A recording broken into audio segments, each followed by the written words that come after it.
વાત કરીએ સાબરકાંઠાની તો સાબરકાંઠા જિલ્લાના હિંમતનગર સહકારી જીન 4 રસ્તા પાસે ટ્રિપલ અકસ્માતની ઘટના સર્જાઈ છે। બેફામ આવતા ટ્રકે ટ્રેલર અને એમ્બ્યુલન્સને અડફેટે લીધી છે તો અકસ્માત સર્જાતા ટ્રક દુકાન તરફ ઘૂસી ગયો હતો।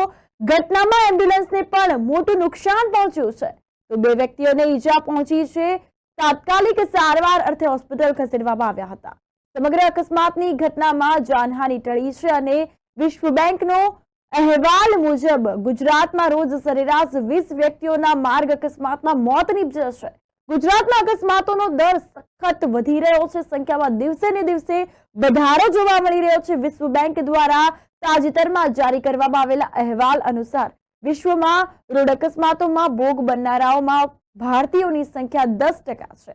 માર્ગ અકસ્માત મામલે ગુજરાતની સ્થિતિ ચિંતાજનક છે તેવું કહી શકાય તો ગુજરાતમાં 3 વર્ષમાં 22,675 વ્યક્તિના માર્ગ અકસ્માતમાં મૃત્યુ થયા છે।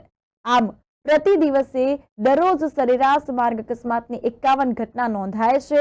તેમાં સરેરાશ 20 થી વધુ વ્યક્તિ પોતાનો જીવ ગુમાવે છે તો 2017 થી 2019 એમ 3 વર્ષમાં રાજ્યમાં માર્ગ અકસ્માતની કુલ 13.80 લાખ ઘટના નોંધાઈ છે। તેમાં 4.50 લાખ વ્યક્તિના મૃત્યુ થયા છે। ગુજરાતની વાત કરવામાં આવે તો 2017માં 7289, 2018માં 7996 અને 2019માં 7390 વ્યક્તિએ માર્ગ અકસ્માતમાં જીવ ગુમાવ્યો છે। આમ 3 વર્ષથી માર્ગ અકસ્માતમાં 7000 થી વધુ લોકો પોતાના જીવ ગુમાવી ચૂક્યા છે। 2019માં દેશના જે રાજ્યોમાં સૌથી વધુ લોકોએ માર્ગ અકસ્માતમાં જીવ ગુમાવ્યા હોય તેમાં ઉત્તર પ્રદેશ 22,655 સાથે મોખરે છે। મહારાષ્ટ્ર 12,788 સાથે બીજા સ્થાને છે।